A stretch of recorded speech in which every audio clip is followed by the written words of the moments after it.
하면서 축복의 인사를 한번 나눠봅시다. 만나서 반갑습니다. 우리는 하나님과 동행하는 사람입니다.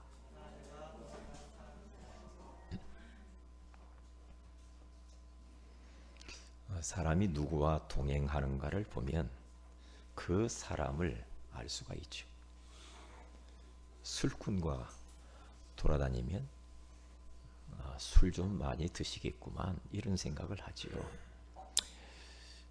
도둑놈과 함께 밤에 자꾸 돌아다니면 저 사람이 도둑놈일 가능성이 많구나 이렇게 할 수 있잖아요. 공부하는 학생이 공부 잘하는 그런 학생 곁에 함께 돌아다니면 공부를 잘할 수밖에 없죠. 제가 전도 현장에서 이렇게 전도하며 다니면 가끔 사람들이 이야기합니다. 목사님 아니세요? 그래요. 쪽집 계시군요. 왜? 그 이야기를 들을 때마다 저는 참 감사하다 그런 생각을 해요. 왜냐, 많은 사람들이 저를 만나가지고 목사님은 제비 같습니다. 그러면 날라리네요. 옛날에 그랬거든요. 목사님 딴따라 아니에요? 그랬어요. 그런데 요즘은 복음을 누리는지 목사님이십니까? 그렇게 물어봐요. 그렇다고. 그럼 어떻게 목사님을 이렇게 전도하세요? 목사니까 전도하지. 그렇게 대답을 하고 웃기도 하고 그렇습니다. 마찬가지로 사람이 누구와 동행하느냐에 따라서 인생은 완전히 달라질 수가 있죠. 우리가 대통령이 우리를 불러가지고 좀 같이 살아봅시다. 그런다고 해보세요. 그럼 어떻게 되겠어요? 대통령하고 함께 있는 그 시간만큼은 아무런 의식주 문제 걱정할 것이 없겠죠. 왜냐? 다 따라오니까. 제가 예전에 시골에서 살 때요. 어린 나이에 꼬맹이 때 왜 이렇게 그때는 밤이 무서운지 몰라.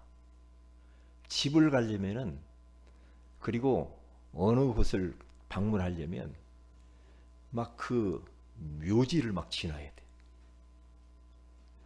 그리고 막 위험한 막 산길을 막 가잖아요. 가는데 갈 때마다 막 콩닥콩닥 무서워가지고.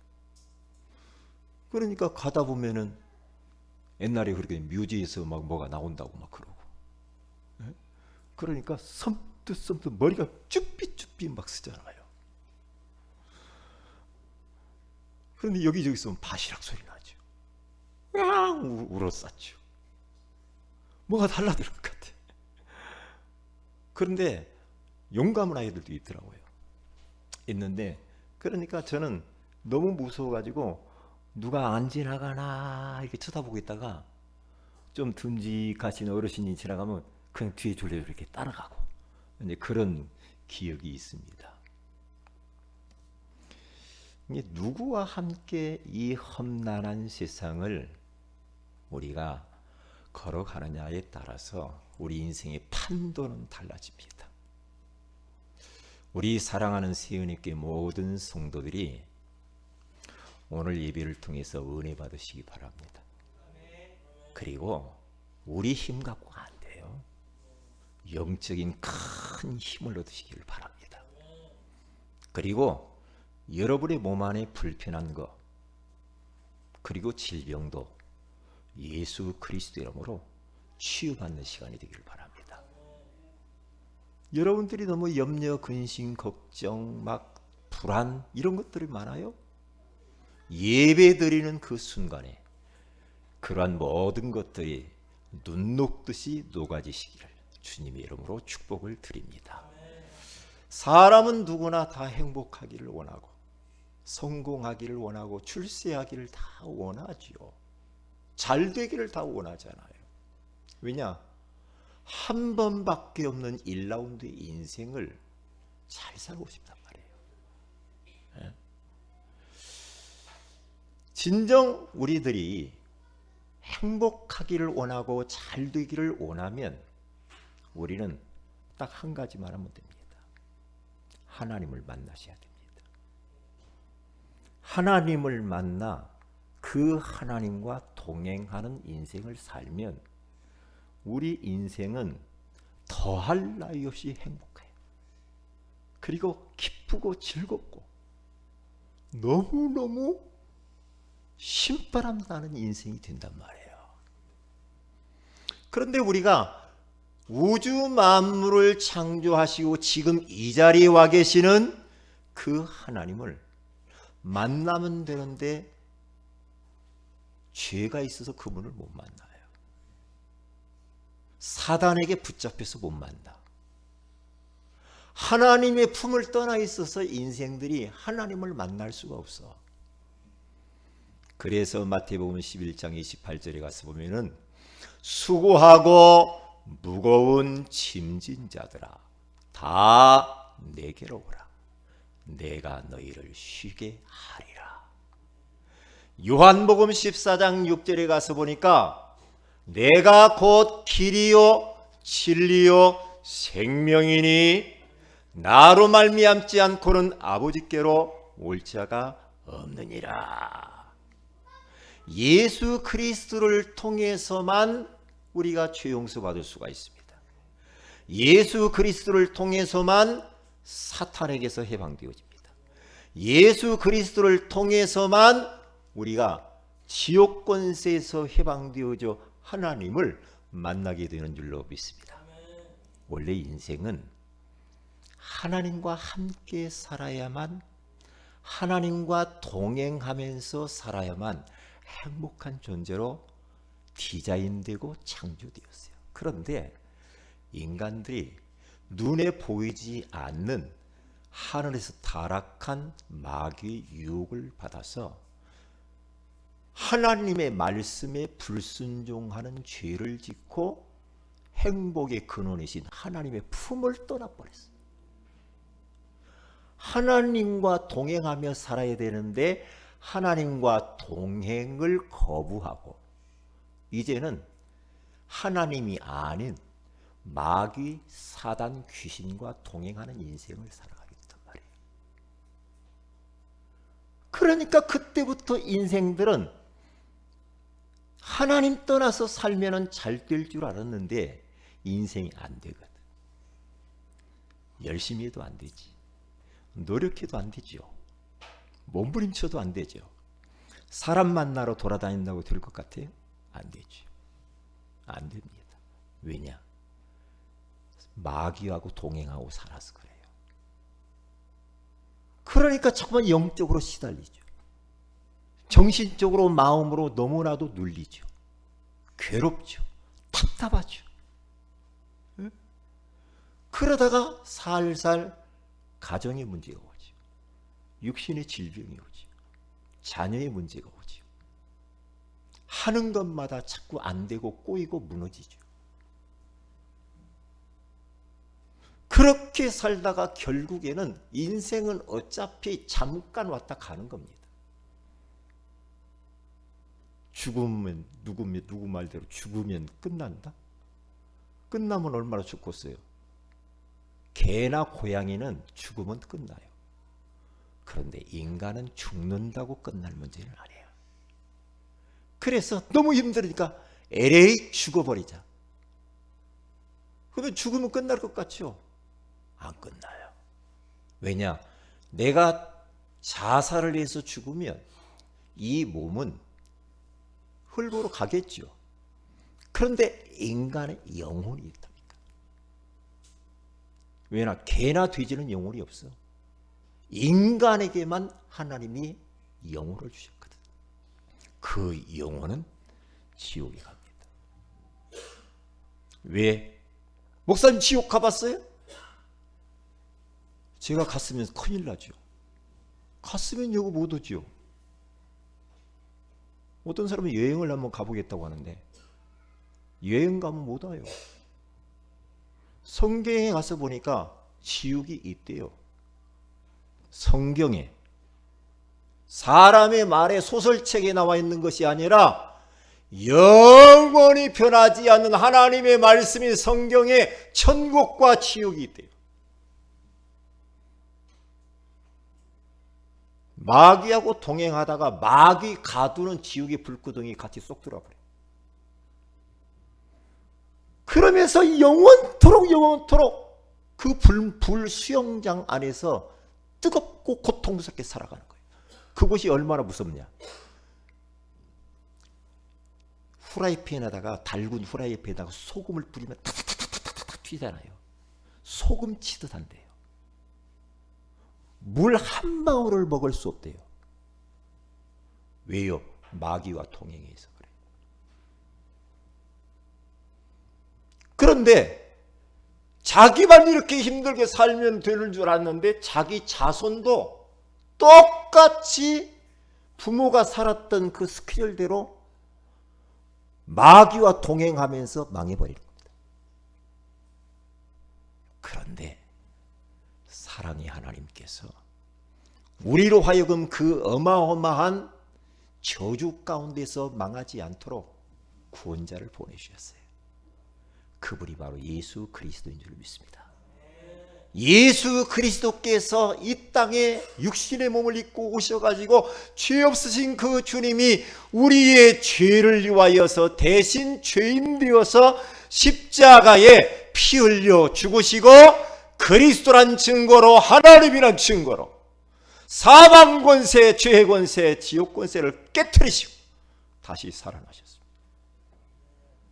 누구든지 이 예수 그리스도를 마음의 구주로 영접하는 자, 곧 그 이름을 믿는 자들에게는 하나님의 자녀가 되는 권세를 주신 줄로 믿습니다.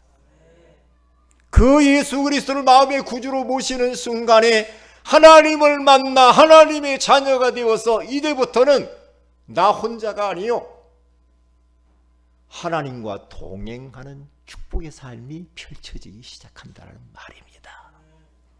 우리 사랑하는 세은의 가족들은 이 축복을 다 받으신 줄로 믿습니다. 하나님을 만나신 줄 믿습니다. 하나님과 동행하는 인생인 줄로 믿습니다. 그러면 걱정할 게 없어요. 우리 예수님께서 십자가에 피 흘려서 죽는 그 순간에 다 이루었다. 우리의 과거, 여러분들이 과거에 어떻게 살았느냐 중요하지 않아요. 예수 안에 들어오면 과거 어떻게 살았는가 주님 묻질 않아요. 사람은 자꾸 과거를 묻지요. 마귀는 과거를 자꾸만 생각나게 하지요. 하나님은 우리의 과거를 묻지 않는 줄로 믿습니다. 그래서 고린도서 5장 17절에 가서 보니까 그런즉 누구든지 그리스도 안에 있으면 새로운 피조물이라. 이전 것은 다 지나갔으니 보라 새 것이 되었도다. 이전 것은 다 지나갔다. 마귀는 뭐가 지나갔냐? 아니야. 너 과거 이렇게 살았지 않냐? No. 그리스도 안에 있으면 과거는 다 지나간 거야. 현재에 어떤 문제가 있습니까? 현재에 당면한 고민과 어려움이 뭡니까? 그것도 우리는 그리스도 안에 있기 때문에 하나님과 동행하고 있기 때문에 그것은 문제도 아닌 줄로 믿습니다. 다 그게 축복의 발판이요 하나님의 선한 계획이 다 있는 거예요. 그래서 로마서 8장 28절에 가서 보니까 우리가 알거니와 하나님을 사랑하는 자 곧 그의 뜻대로 부르심을 입은 자들에게는 모든 것이 합력하여 선을 이루느니라. 내 미래가 어떻게 될 것인가? 미래도 걱정할 것이 없어요. 걱정할 것이 여호와 일의 하나님이 우리의 모든 필요를 다 채우실 줄로 믿습니다. 내가 죽고 난 이후에 내가 어디 갈까? 죽음이 무섭다. 이제 무서워하지 마세요. 무서워하지 마세요. 왜요? 내가 죽음이 찾아왔다. 그러면 할렐루야 하셔야 돼. 하나님이 나를 너무 사랑해서 빨리 천국에 부르시는구만. 그러면서 이제 인생을 쫙 정리하고 가면 돼요. 왜요? 천국에. 그래서 우리 그리스도 안에서 우리가 죽잖아요. 죽는다 그렇게 표현하지 않아요. 잠잔다. 잠깐 자는 것 같은데 천국 안에. 그리고 이사 간대요. 이 육신의 장막이 다 무너지고 영원한 하나님의 나라인 새 장막이 준비되어 있는 줄로 믿습니다. 그러니까 걱정할 게 없죠. 예수 믿는 것은 간단한 이야기가 아닙니다. 한번 교회 가져볼까? 그런 문제가 아니라니까. 아이고 내가 뭐 남들이 뭔가 하나 믿어봐야 된다고 하는데 많은 종교 중에서 나도 하나 그냥 기독교를 한번 가볼까? 교회를 한번 가볼까? 그런 차원이 아니라니까요. 어떤 사람은 아이고 나 그냥 뭐 혹시 이쁜 아가씨 있나? 여자 하나 만나러 가볼까? 그런 것 때문에 예수 믿는 게 아니라니까요. 네? 어떤 사람은 취미 활동으로 나도 그냥 교회를 한번 가볼까? 아니요. 예수 믿는 것은 영원한 것과 관계가 있어요. 예수 믿으면 최고의 축복된 사람이고 예수 믿지 않은 사람은 지구를 다 가진 사람이라도 가장 불행한 사람이에요. 가장 불행한 사람. 우리는 하나님과 동행하는 사람입니다. 얼마나 감사해요. 대통령과 같이 살아도 행복할 텐데 우주 만물을 창조하신 그 하나님을 만나 하나님과 함께 동행하면서 산다라는 이것처럼 행복한 것이 어디가 있냐고. 제가 예전에 책을 하나 봤을 때 성령님 안녕하십니까? 라는 책이 있어요. 아침에 딱 일어나면 성령님 안녕하세요. 하나님께 인사를 딱 해요. 인사하면서 다 오늘 화장품 뭐 바를까요? 물어봐요. 성령이시여 오늘 화장품 뭐 바를까요? 입술의 누주 색깔은 뭘로? 넥타이를 뭘 맬까요? 그러면서 하루의 삶 24시를 계속해서 하나님과 동행을 해요. 성령님과 동행을 해요. 이 하나님과 물어보면서 하나님이 가라고 하면 가고 하나님이 가라고 하지 않으면 안 가고 하나님이 원하시는 것을 위해서 산단 말이에요. 우리 사랑하는 성도 여러분들이 오늘 하나님이 가장 기뻐하시는 자리 예배의 자리에 오신 것을 축하드립니다. 잘 하셨습니다. 그게 바로 하나님과 동행하는 사람입니다. 하나님과 동행하는 사람. 자, 그러면 보세요. 하나님과 동행한 사람, 여기 주인공이 나오는데 그 사람이 바로 에녹입니다. 에녹이라고 하는 사람은 300년 동안 하나님과 동행하면서 살다가 죽음을 보지 않고 하나님이 데려가셨대요. 그래서 저는 예전에 이렇게 이제 그 어릴 때부터 교회 다니잖아요. 예전에 나도 에녹처럼 죽음을 보지 않고 하나님 그냥 천국 갔으면 좋겠네요. 그렇게 기도한 적이 있어요. 네? 왜냐? 죽을 때 좀 깎아볼 것 같아가지고. 그랬다니까요. 성경 속에 죽음을 보지 않고 들림받은 사람이 또 한 사람이 있죠. 누구예요? 엘리야입니다. 그리고 또 한 분 있죠. 예수님은 죽었죠. 예수님은 죽었죠. 다시 사셨죠. 예수님은 승천하셨죠. 그러니까 사람으로서는 에녹과 엘리야가 있어요. 그런데 에녹이 300년 동안 하나님과 그렇게 깊은 친밀한 사랑의 관계 속에서 300년을 그렇게 사셨는데 하나님이 에녹을 얼마나 사랑했으면 너무 아까워. 너무 귀해. 얘를 죽음을 경험시키고 싶지 않은 거야. 하나님이. 그래서 그를 그냥 데리고 가버렸어. 네, 데리고 갔어. 우리가 지금 살고 있는 이때 우리 주님 재림하시면 우리도 다 갈 텐데, 마라나타, 주 예수여 어서 오시옵소서. 재림. 그런데 이 에녹이라고 하는 이 사람이요, 초창기 때부터 이렇게 하나님과 동행하는 삶을 살지 않은 것이 발견됐어요. 그게요. 그러니까 인생의 그의 전반부와 후반부로 딱 나눠서 보는데요, 전반부는 하나님과 동행하기보다는 그때 당시에 사람들이, 하나님의 아들들이 세상에 막 좋은 것들을 보면서 막 자기의 눈에 보기 좋은 대로 막 쾌락을 추구하고 아무 여자나 데려다 막 결혼도 하고 막 타락하고 하니까 하나님이 막 너무나 사람 지었음을 한탄을 했죠. 너무 한탄했죠. 그러니까 그때 당시에 있는 사람은 거의 다 그 세상의 쾌락에 빠져버렸어. 그러니까 하나님이 막 너무너무 힘드는 거예요. 이 인생들을 바라보니까 이거 어떻게 해야 될까? 그러면서 하나님이 홍수 심판을 내리기로 결정을 해요. 그런데 에녹도 65세까지요 그 세상 속에 푹 잠겨 있었어.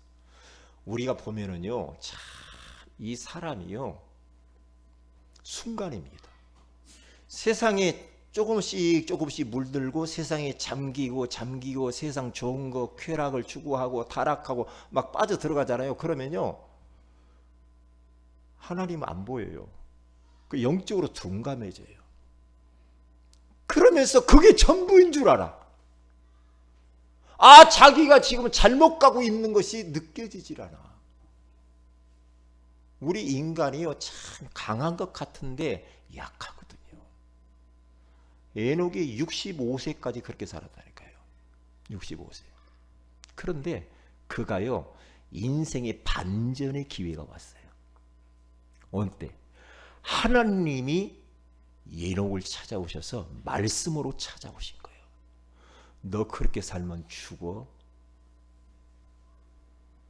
하나님이 심판을 경고를 한 거예요. 내가 싹 쓸어버릴 거예요. 그러니까 유다서 1장 14절에 15절에 가서 딱 나옵니다. 하나님이 에녹에게 말씀으로 찾아오시. 그러면서 이 세상에 대한 경건하지 않게 살아가는 인생들에 대해서 심판하실 것을 경고합니다. 이게요. 우리가 진짜 어떤 때는요, 저도 그러거든요. 하나님의 임재를 확 느끼면요 무서워질 때가 있습니다. 그럴 때 있거든요. 그때야말로 인생들이 자기를 돌아봐요. 에녹이라고 하는 사람이 하나님이 딱 나타나서 심판자에게 그 하나님의 무서움, 그 하나님의 진노하심, 그걸 딱 느끼는 순간에 딱 무릎을 꿇어버리죠. 우리가 막 세상에 뭐 잘나고 막 돌아다니고 하면 막 좋을 것 같지. 어느 날 하나님의 심판이, 경고가, 빨간 경고등이 하나님의 레드 카드를 내밀 수가 있다니까. 너 정말 그렇게 살 거예요? 이렇게. 그런데 다행이죠. 에녹은 거기서 무릎을 꿇고 회개하죠. 그러면서 세상을 향하여서 경고합니다. 세상에 물들어가지고 취해 있는 인생들에게 말을 하는 전도자의 인생을 사는 겁니다. 이렇게 살면 죽는다. 홍수 심판이 올 거야. 빨리 회개하고 하나님께로 돌아와라. 그렇게 말씀합니다. 그러면서 이 노아가요, 이 에녹이요, 그것을 누구에게 가르치냐면 자기가 65세에 오는 성경, 65세에 무두셀라를 낳습니다. 성경 속에 가장 오래 사신 분이 바로 누굽니까? 무두셀라입니다. 969세를 살았어요. 그런데 왜 969세를 살았는가 쫙 보니까요. 무드셀라를 낳고 나서 이제 이 에녹은 죽어요. 죽는데 이 무드셀라가 969세까지 살아야 될 하나님의 이유가 있으니까. 아버지 에녹으로부터 받은 그 홍수 심판과 노아 방주에 대한 비밀. 그것을 자기가 낳은 라멕이 이게 마땅치 않거든요. 언약이 끊어지게 생겼어. 이게 제대로 언약 전수가 안 되니까 누구에게까지 전달되냐면 무드셀라가 라멕이라고 하는 아들이 또 자녀를 낳을 때까지 안 죽어요. 그래서 노아를 낳습니다. 라멕이. 노아에게 언약을 전수를 딱 해놓고 무드셀라가 갑니다. 그런데 그 노아에게 하나님이 홍수 심판과 이 무드셀라를 통하여서 이 노아 방주에 대한 비밀을 듣게 돼요. 그 할아버지 무드셀라를 통하여서 언약이 노아에게 흘러가죠. 격대 교육입니다. 이 비밀입니다. 이게요. 그래서 이 에녹이라고 하는 사람은 300년 동안 죽음을 보지 않고 주님과 끈끈한 사랑에 빠져가지고요 가는데요. 사실 보세요. 300년을 하나님과 진짜 친밀하게 이렇게 살았으니 그 보세요. 얼마나 유혹이 많았겠어요. 세상 사람들, 자기 친구들, 친척들, 좋은 사람들 전부 다 세상에 취해가지고 다 가버리는데 나도 옛날에 하던 거 한번 해보고 싶은데 얼마나 유혹이 많았겠어요. 그런데 세상과 결별을 한 겁니다. 딱 세상과 결별을 하고 하나님과 가까이에서 하나님이 원하시는 거 있어요. 하나님이 가라면 가고 하나님 멈추면 멈추고 그러면서 하나님께 질문하면서 그렇게 살아요. 멋있죠. 그래서 찬송가 430장에 가서 보면 주와 같이 길 가는 것 즐거운 일 아닌가. 우리 주님 걸어가신 발자취를 밟겠네. 한 걸음 한 걸음 주 예수와 함께 날마다 우리 걸어가리.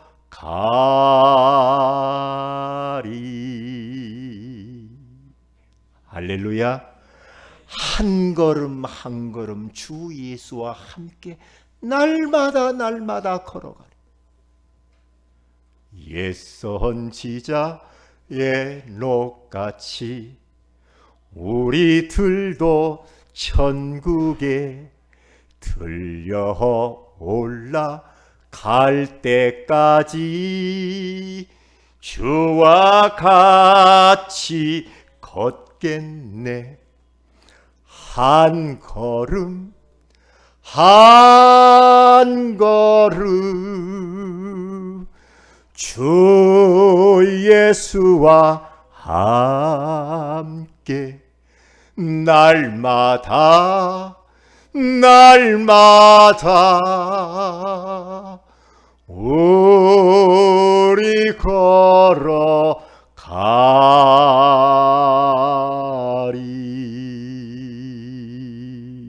할렐루야.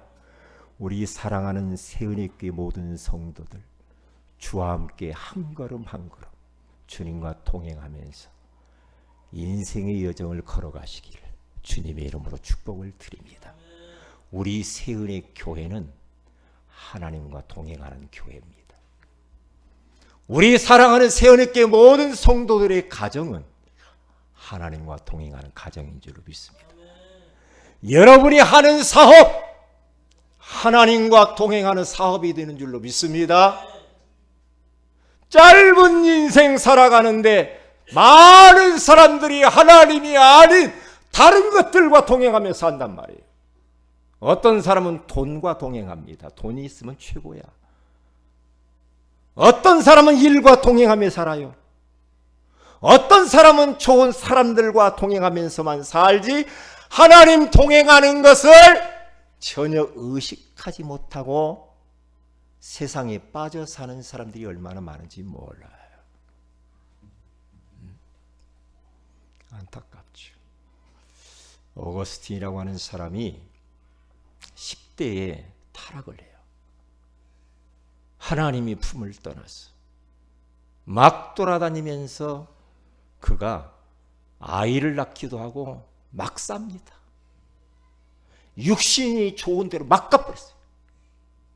그렇게 살다가 그의 어머니 모니카는 그 아들 때문에 눈물을 흘리면서 기도를 하는데 얼마나 기도를 했는지 마룻바닥에 눈물 때문에 썩었다고 그러잖아요. 그의 무릎은 굳은 살이 박혀가지고 낙타의 무릎이 될 정도로 기도했다고 하잖아요.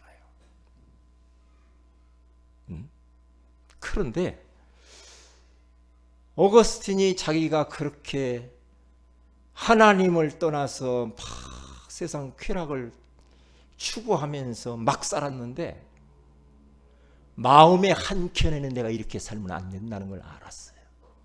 몸부림을 칩니다. 왜 내가 이렇게 죄의 노예가 되어가지고 이 죄의 사슬을 끊을 수가 없냐 이 말이에요.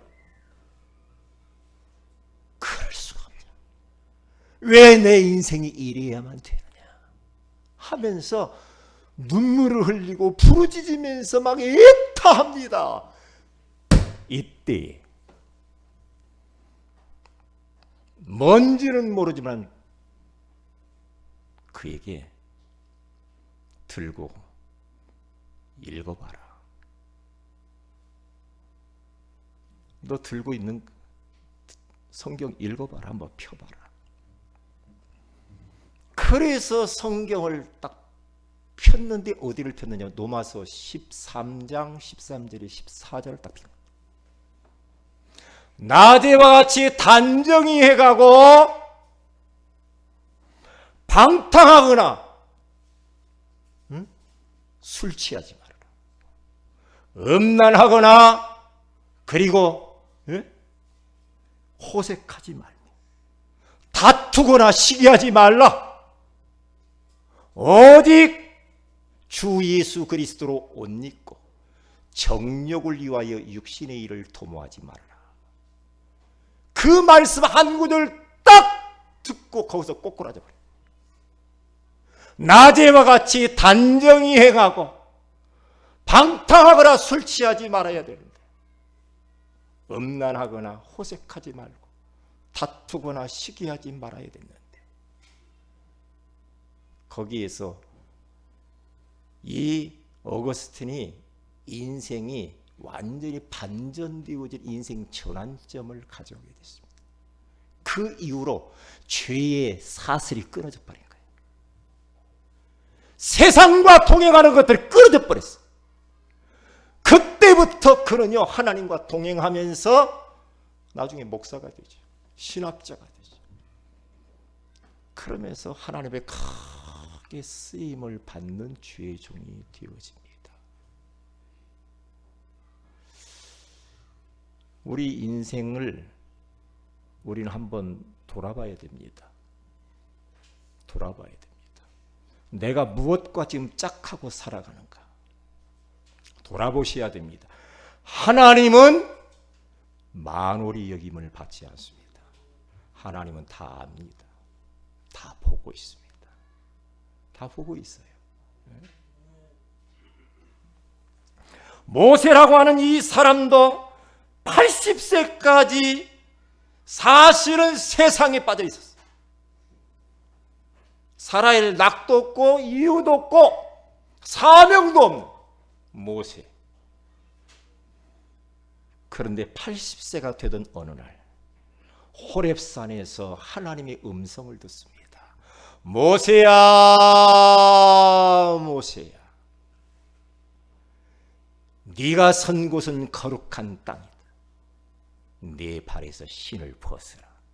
이 말은 네가 이제까지는 네 마음대로 네가 주인 되어 살았지, 너는 이제는 신발을 벗어 네 마음대로 살지 마. 너는 이제는 하나님을 주인으로 모시고 하나님의 소원을 위해 살아가는 거예요. 그 하나님을 만나고 하나님의 말씀이 내 마로 가슴에 딱 부딪히고 난 이후에 모세는 인생 거기서부터 새롭게 출발합니다. 인생 전반부는 완전히 실패한 모세, 인생 후반부는 200만이라고 하는 이스라엘 백성들을 애굽에서 건져서 가나안 땅으로 들여보내는 하나님과 동행하는 사람이 된 줄로 믿습니다. 우리 사랑하는 모든 성도 여러분들은 자칫 잘못하면은 하나님과 동행하는 걸 놓칠 수가 있습니다. 속으면 안 됩니다. 속으면 안 됩니다. 언제까지 우리들이 세상과 더 짝하면서 언제까지 세상에 취해서 살아야만 됩니까? 언제까지? 내가 좀 돈 더 벌어서 내가 출세하고 승진하고 성공하고 난 뒤에? 아닙니다. 그때까지 내가 살란지도 몰라요. 모릅니다. 속은 겁니다. 지금이 기회입니다. 지금이 사는 길입니다. 지금 하나님과 동행해야 됩니다. 지금 하나님을 만나야 됩니다. 하나님은 내 과거를 묻지 않고 지금 오늘 내가 어떻게 사느냐를 하나님은 중요하게 보십니다. 미리 내가 주님을 위해서 뭘 어떻게 하겠어요? 아닙니다. 지금입니다. 오늘이 있어야 내일도 있는 겁니다. 그래서 시편 73편 28절에 가서 보면은 하나님께 가까이 함이 되게 복이라. 내가 주 여호와를 나의 피난처로 삼아 주의 모든 행적을 전파하리이다. 하나님께 가까이 하는 것이 복이라고 잘해요. 돈과 가까이 하는 게 복이 아니고 하나님과 가까이 하는 게 되게 복이라. 일과 가까이 하는 게 복이 아니라 이 말이요. 하나님과 가까이 해야 됩니다. 하나님이 우리를 보고 짝사랑하게 만들면 안 돼요. 그렇게 하면 안 돼요. 안 됩니다. 목사님인데 입장 모르니까 그러죠. 저는 모르는데 하나님은 아십니다. 하나님 앞에는 이유가 없습니다.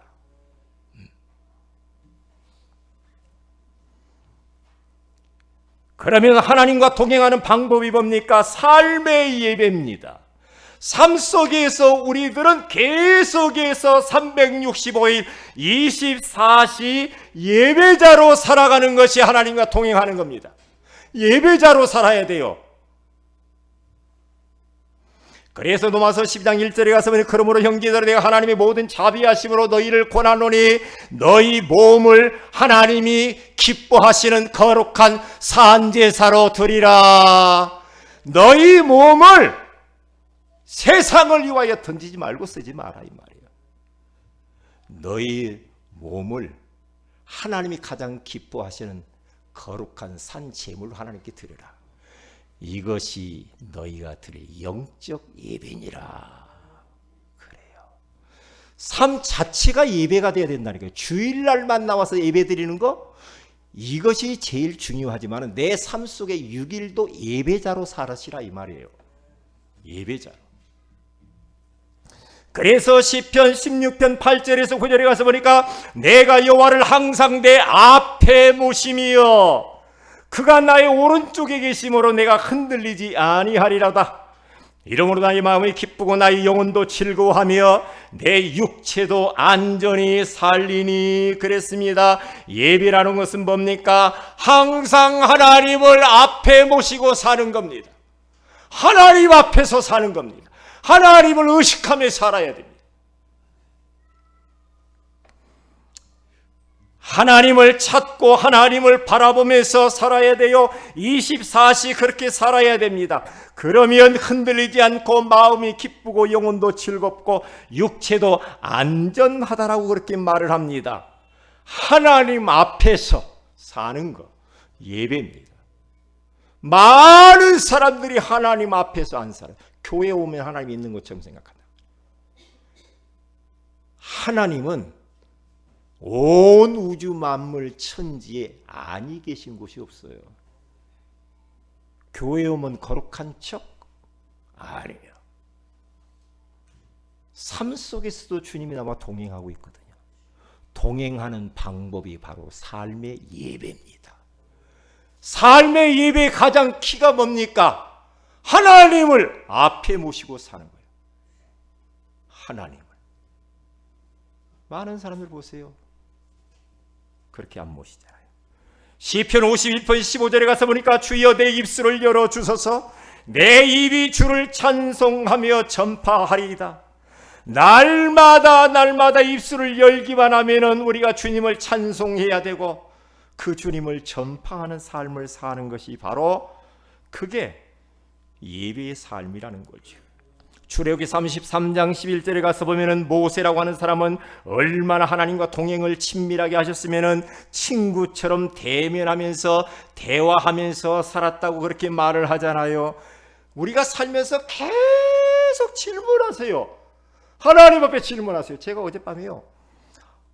딱 누웠는데 막 이 치통이 와가지고 막 너무 아픈 거예요. 제가 딱 잠자리에 들었는데 1시 넘어서 딱 들었는데 잠을 못 자가는 거예요. 누우니까. 얼마나 아프지.